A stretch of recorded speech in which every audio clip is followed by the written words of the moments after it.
अगर आप अपने घर पर कोई कंस्ट्रक्शन करवा रहे हैं तो क्या उसके लिए आपको अपने पड़ोसी से एनओसी लेने की जरूरत है? शायद नहीं।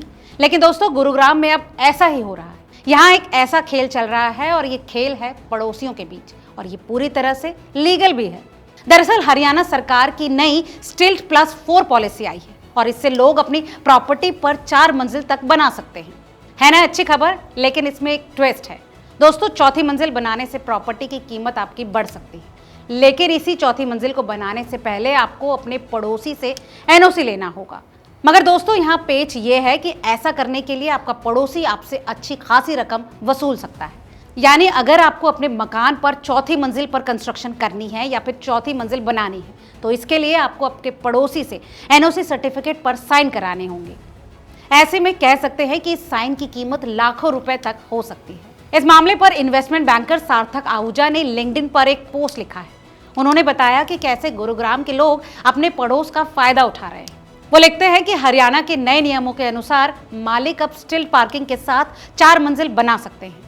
पहले ये सीमा सिर्फ 3 मंजिलों तक ही लिमिटेड थी, लेकिन चौथी मंजिल बनाने के लिए पड़ोसी से एनओसी लेना जरूरी होगा। दोस्तों, अब सवाल ये उठता है कि आखिर आपका पड़ोसी इस एनओसी पर साइन करने के लिए आपसे कितना पैसा मांग सकता है। तो आपको बता दें कि आहूजा ने अपनी पोस्ट में इस बात का भी खुलासा किया है। वो लिखते हैं, जैसे ही कोई व्यक्ति एक और मंजिल बनाता है, उस नई मंजिल को मौजूदा बाजार मूल्य पर 4 करोड़ रुपए में बेचा जा सकता है। इसका मतलब है कि पड़ोसी आपकी कमाई का 10% मांग सकता है। ऐसे में ये रकम 40 लाख रुपए तक भी हो सकती है। दोस्तों, कानून में ऐसा कोई नियम नहीं है कि आप पड़ोसी को एनओसी के लिए पैसा नहीं दे सकते, और तो और कानून में ये भी साफ नहीं है कि आप कितने पैसे तक दे सकते हैं। अगर आपका पड़ोसी एनओसी देने से इनकार कर देता है तो आपको अपनी बिल्डिंग को 1.8 मीटर तक पीछे हटाना होगा। इससे होगा ये कि आपकी जगह कम हो जाएगी और आपके प्रोजेक्ट को नुकसान होगा। ऐसे में एक सवाल उठना लाजमी है कि इस नई पॉलिसी से शहर तो मानो सौदेबाजी का अड्डा बन जाएगा। शहर के प्लानर्स का इस बारे में कहना है कि ये पॉलिसी गुरुग्राम जैसे शहरों में घरों की कमी को दूर करने के लिए बनाई गई, लेकिन जमीन पर यह पॉलिसी मोहल्लों को सौदेबाजी का अड्डा बना रही है।